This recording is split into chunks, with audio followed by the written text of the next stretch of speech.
passa. Benvenuti! Anche a loro. I panni.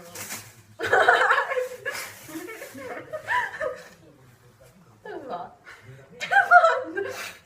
Dove vai? Guarda, aiuto. Io ho paura di lei. Ma che sta facendo? Ho fame. Sto facendo i cattivi. Oddio, grazie. No, aspetta. Cioè, ma questo non è normale.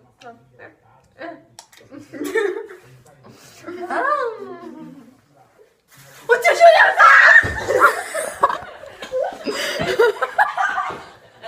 Che c'era? Sto fatto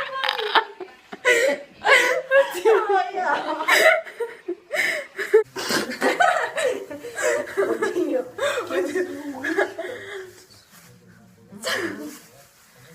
Greta, metti due la vendetta. Sì. La vendemmia. La vendemmia. Ma sapete lei è amica con Enrico Pasquale Pratico? Bello. No, scherzavo. Sei magra? Viva la natura. Sì, siamo immersi in un bosco, no, non è vero, siamo in casa, al caldo. Con tutti i sì, voi aspettate perché a me mi serve un marshmallow, ok? Volete un marshmallow? No. Io voglio un marshmallow. Voglio un marshmallow. Andiamo. Bene, è ripartita. Però stavolta la seguiamo. Allora, aspetta. Dove sei? Valeria? Valeria? Dov'è? Valeria? Valeria? Ragazzi, non è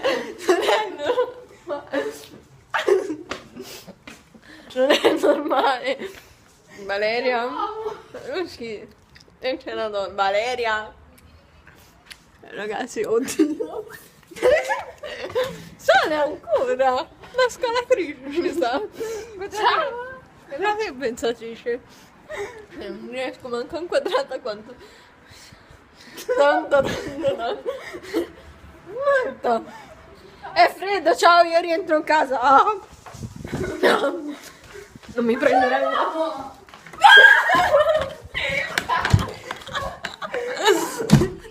Ma cosa vuoi, raga? Crudele. Che poi l'ho chiusa fuori di casa sua. È impazzita. L'ho chiusa fuori di casa sua, ovviamente. Che belli, sto inquadrando i miei capelli. Wow. Valeria. Oh, lasciami stare! Assatanata!